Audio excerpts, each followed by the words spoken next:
টাইগারদের হতশ্রী পারফরমেন্সে মুখ ফিরিয়ে নিচ্ছে নিউ ইয়র্কের বাংলাদেশ প্রবাসীরাও। ম্যাচ শেষে ভারতের সমর্থকরা টিম বাসের জন্য অপেক্ষা করেছে ঘন্টা ধরে। দেখা মেলেনি বাংলাদেশি কোনো সমর্থকের। ভারতের বিপক্ষে ম্যাচ শেষে উঠেছে প্রশ্ন, দল নিয়ে কি কাজ করছে টিম ম্যানেজমেন্ট, সেখান থেকে সুফল মিলবে কবে? নিউ ইয়র্ক থেকে আরো জানাচ্ছেন আব্দুল্লাহ হীরা। বাংলাদেশ দলকে ঘিরে আপাতত তিনটি প্রশ্ন। বাংলাদেশ দলের প্লেয়াররা আসলে অফ ফর্মে আছেন, আর অফ ফর্মে থাকলে তারা ফর্মে ফিরবেন কবে এবং তাদের ফর্মের ফেরার কায়দা কি? এসব নিয়ে কি আসলে টিম ম্যানেজমেন্ট কাজ করছেন?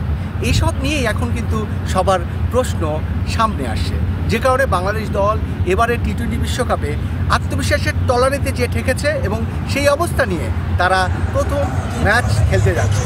ঢালাইয়ে দৃঢ়তা, নির্মাণে নিশ্চয়তা, প্রিমিয়ার সিমেন্ট, ঢালাইয়ের রাজা। যেটি অপেক্ষা করছে ডালাসে বাংলাদেশ সময় 8 তারিখে 8 জুন ম্যাচটি শুরু হবে শ্রীলঙ্কা প্রতিপক্ষ।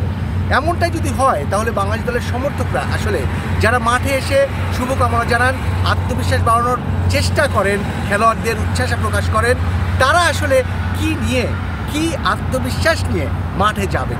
যেমনটা আমরা দেখিনি প্রস্তুতি ম্যাচে ইন্ডিয়ার বিপক্ষে বাংলাদেশ দলের যারা সমর্থক ছিলেন তারা ওয়েট করতে দেখিনি, তারা শেষ পর্যন্ত থাকেননি, অনেকেই আগে চলে গেছেন। কিন্তু ভারতের দর্শকরা কয়েক ঘন্টা অপেক্ষা করেও তাদের প্রিয় তারকার সঙ্গে দেখা করে গেছেন, শুভকামনা জানিয়ে গেছেন। এই হলো অবস্থা। Abdullah Hira, DBC news, Nassau International Cricket Stadium, New York, যুক্তরাষ্ট্র।